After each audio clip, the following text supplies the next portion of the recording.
Israel के ऊपर यह हमला किया है और ईरान ने ये 100वें दिन इजराइल पर मिसाइलें दागी हैं।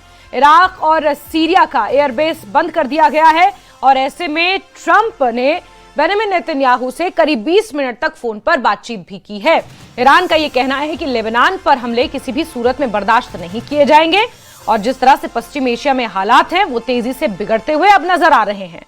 युद्ध विराम में यह पहली बार है जब सीधे इजराइल पर मिसाइलों और ड्रोन के जरिए बौछारें की गई और अटैक किए गए हैं।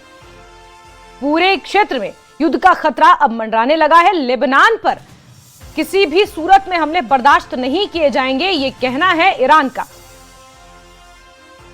और ईरान ने कई इलाकों में मिसाइलें दागी हैं। हाइफा, नाजरेत को निशाना बनाया गया है और ऐसे में इजरायली रक्षा बल यानी IDF ने भी देश के कई हिस्सों में सायरन बजाए और लोगों को सुरक्षित स्थानों पर जाने के लिए निर्देशित किया है।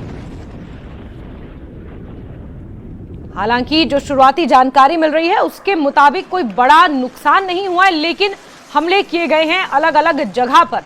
इजराइल में अलग अलग जगहों पर ये मिसाइल्स और ड्रोन हमले किए गए हैं ईरान की तरफ से। ईरान का यह कहना है कि लेबनान पर किसी भी सूरत में हमले बर्दाश्त नहीं किए जाएंगे और इस बीच बेंजामिन नेतन्याहू से फोन पर बात की है राष्ट्रपति डोनाल्ड ट्रंप ने और एक तरह से मध्यस्थता करने की कोशिश उनके द्वारा की गई है। और हमले के बाद ईरान को इजरायली सेना ने चेतावनी भी दे डाली है। इजराइल पर हुए हमले का जवाब मिलेगा, ये IDF का कहना है, इजरायली डिफेंस फोर्स का। इजराइल बिना वजह हुए हमले बर्दाश्त नहीं करेगा। ईरान ने हमला करके बहुत बड़ी गलती कर दी, ये IDF का कहना है। लोगों से बंकरों में रहने की अपील की गई है।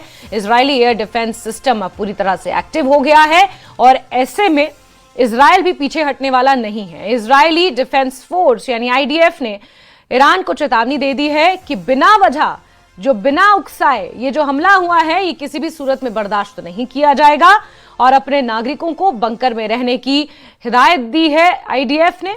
ऐसे में हमले के बाद ईरान को इजरायली सेना ने यह चेतावनी दी है।